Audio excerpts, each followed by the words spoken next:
जय माँ इंद्राक्षी, जय अम्बे। इंद्राक्षी धाम में दर्शकों आप सभी का हम हार्दिक स्वागत करते हैं। आज के दिन जिन जातकों का जन्मदिवस है, मैरिज एनिवर्सरी है, उन सभी को हमारी तरफ से बहुत बहुत शुभकामनाएं। आज हम अशोक वृक्ष के बारे में आपसे बात करेंगे।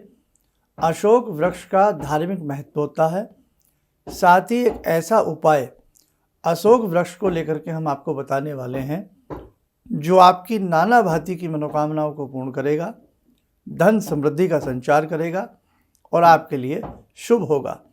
जो अशोक का वृक्ष अपने घर में लगाना चाहते हो, किस दिशा में लगाया जाता है और इसका और भी अनेकों प्रकार का महत्व है, उसके बारे में आज हम आपको जानकारी देने वाले हैं। तो आइए पहले आज का हम पंचांग देखें, फिर आगे की चर्चा करें।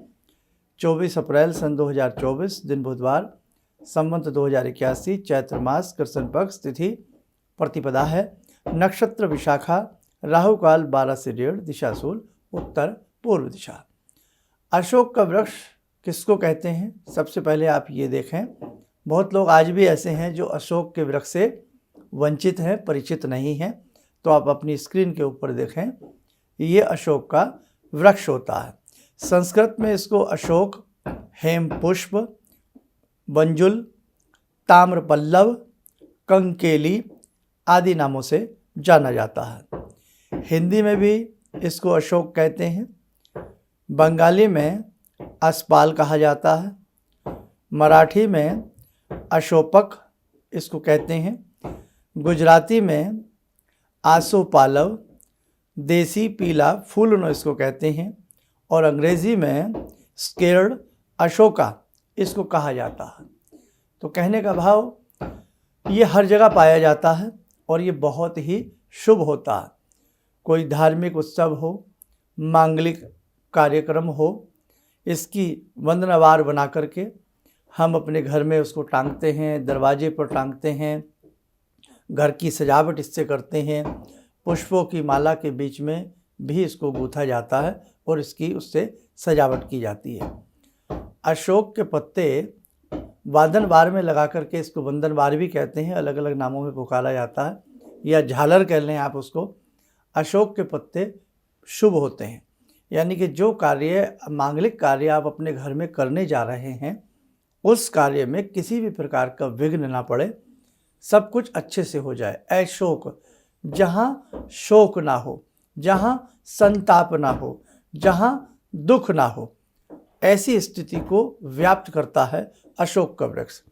हमें अपने जीवन में कम से कम 11 अशोक के वृक्ष धार्मिक स्थल पर, नदी के किनारे पर या अपने घर में जीवन में एक बार जरूर लगाने चाहिए।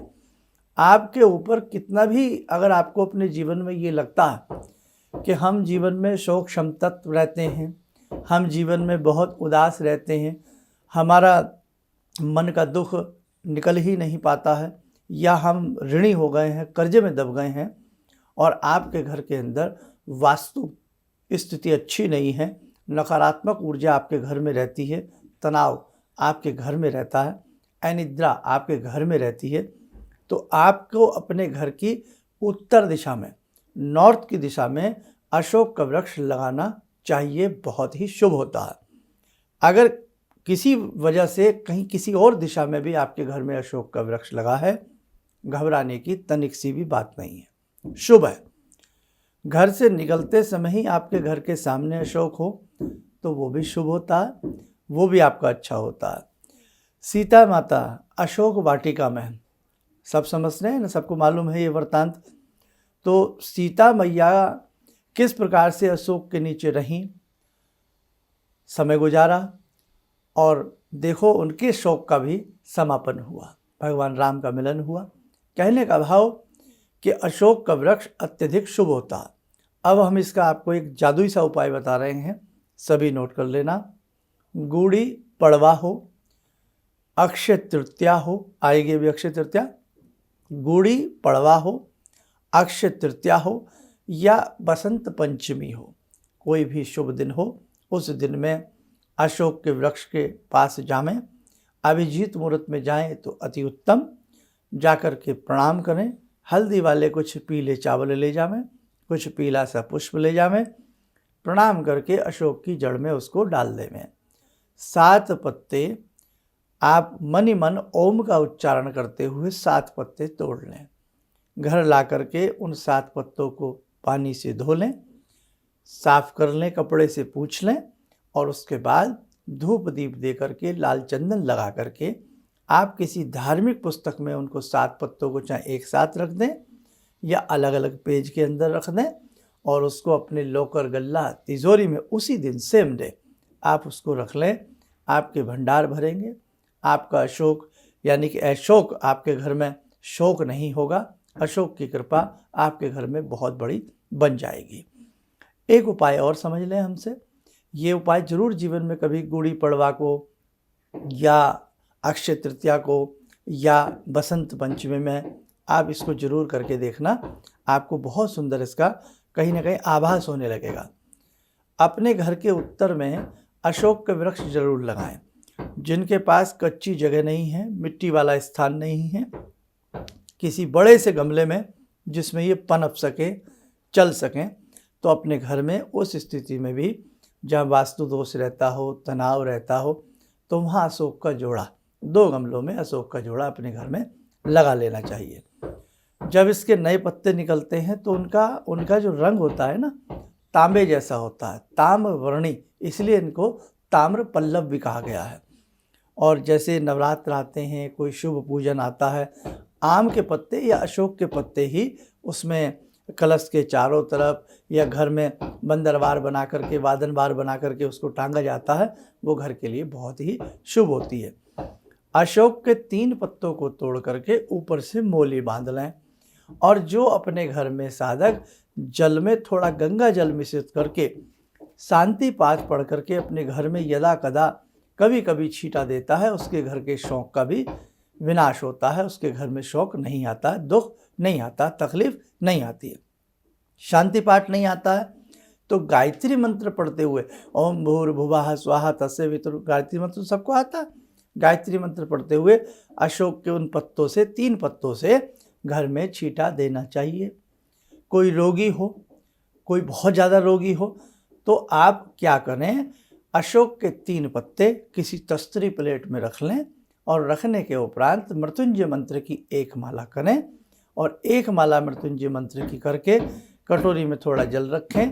मृत्युंजय मंत्र पढ़ते हुए 11 दिन लगातार रोज 3 पत्ते तोड़ने हैं प्रणाम करके और उस रोगी के ऊपर मृत्युंजय मंत्र पढ़ते हुए 11 मृत्युंजय मंत्र पढ़ के छींटा दे दें।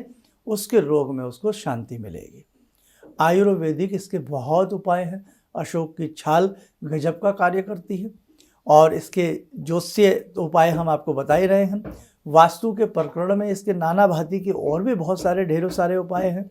तो आज आपको हमने ये बताया। अभी आप जैसे मैंने 1-2 उपाय इसके बताए हैं वो आप जरूर करके देखें, आपको विशेष लाभ मिलेगा। आइए समय हो चला आज की ध्यान साधना का। आज की ध्यान साधना में जुड़ते हैं जगत जननी जगदम्बा से। ओम सिंदूरारुण विग्रहां त्रिनयनां माणिक्यमूले स्फुरात् स्तारानायकशेखरं स्मितमुखी भापेन वाक्षोरुवां पाणिभ्यामलपूर्णरत्नचषकां रत्नोत्परां बिभ्रति सौम्यां रत्नघटस्थरक्तचरणां ध्यायेत्पराम् अम्बिकां खड्गं चक्रगदेषु चापपरिगान् शूलम्बुशुण्डिं शिरा शङ्खं संदधतीं करे स्त्रीनयनां सर्वाङ्गभूषावृतां नीलास्मद्युतिमस्य पाददशकां सेवे महाकालिकां यामास्तो स्वपितैहरो कमलजो हन्तुं मधुं कैटवम् विद्युद्दामसमप्रभां मृगपते स्कन्दस्थितां भीषणां कन्या विहकरवालखेटविलसा धस्ताविरासेवितां हस्तैश्चक्रगदाशिखेटविशिखां चापं गुणं तर्जनीं विप्राणामलिलात्मिकां शशिधरां दुर्गां त्रिनेत्रां भजे। कवच बना लें, ध्यान करें, भगवती का सौम्य आशीष हम सबके ऊपर बरस रहा है।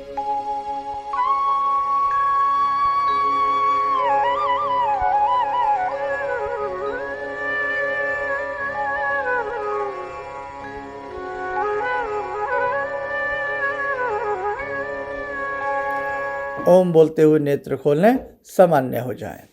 देखो साधकों, बहुत सारी ऐसी छोटी छोटी बातें हैं जो अभी जीवन में आपको बतानी हैं, उन्हें आप जानते रहिएगा और उन्हें एक बार प्रैक्टिकल के रूप में करके जरूर देखिएगा। आपको विशेष प्रकार के लाभ की प्राप्ति अवश्य होगी। आप सुखी रहें, स्वस्थ रहें। इन्हीं शुभकामनाओं के साथ हम अपनी वाणी को विराम देते हैं। जय जय अम्बे। शर्मा जी से करीब 5 साल से जुड़ा हूँ और उनके मार्गदर्शन पे मेरा परिवार और हम चल रहे हैं। चारों बेटा बिटिया हम लोग भी दिल्ली गए थे, उसके बाद जितने भी शिविर होते हैं उसे प्रोग्राम हम लोग अटेंड करते हैं और शर्मा जी के साथ हम लोग जुड़े हैं और उनके मार्गदर्शन पे हम लोग चल रहे हैं। और मेरी यही आप सब लोग से अपेक्षा है, सबसे उम्मीद है कि सब लोग इन्हीं से जुड़े और सही इस कार्यक्रम को बढ़ाएं और इन्हीं के मार्गदर्शन चले। किसी भी समस्या के समाधान के लिए मिले प्रसिद्ध हस्तरेखा एवं वास्तु विशेषज्ञ प्रोफेसर धर्मेंद्र शर्मा जी से। नोट: शिविर में भाग लेने हेतु एवं व्यक्तिगत रूप से मिलने के लिए कॉल करने का समय सुबह 10 बजे से शाम 6 बजे तक। हमारे विभिन्न ज्ञानवर्धक कार्यक्रम देखने के लिए आप हमें अभी सब्सक्राइब करें, बेल आइकन को प्रेस करें ताकि आप देख सकें हमारा कार्यक्रम सबसे पहले। और अधिक जानकारी के लिए फेसबुक पेज को लाइक करना न भूलें।